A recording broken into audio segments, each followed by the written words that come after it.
Сәлем достар, жаңа Қазақстанда жаңа атаулар. 1 қазаннан бастап жаңа дизайндағы 20 мың теңгелік купюралар айналымға енбек. Ойлап қарасақ, өткен жылы ғана Назарбаев суретімен шыққан купюраларды уақыт өте келе алып тастау үшін жаңа дизайн шыққан секілді. Әйтпесе, өткен жылы ғана жаңа дизайндағы 20 мың теңгелер айналымға енді емес пе?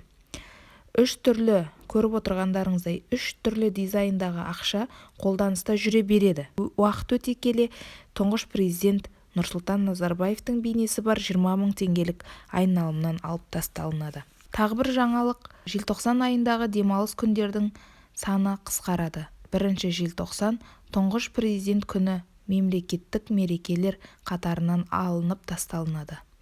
Бұл күні демалыс болмайды. Енді тәуелсіздік күні тек 16 желтоқсанда тойланады, 17 желтоқсан жұмыс күні. Бұған дейін тәуелсіздік күні 16 және 17 желтоқсанда аталып өтетін. Жаңа Қазақстанға жаңа атаулар, жаңа дизайндар еніп жатыр. Бәрін қайта-қайта ауыстыра бердік. Одан да жаңа зауыттар мен фабрикалар қажет секілді емес пе? Сіз жаңа Қазақстанға не қажет деп ойлайсыз? Комментарийға жаза кетіңіз. Маған тіркеліп лайк басуды ұмытпаңыздар. Сау саламатта болыңыз.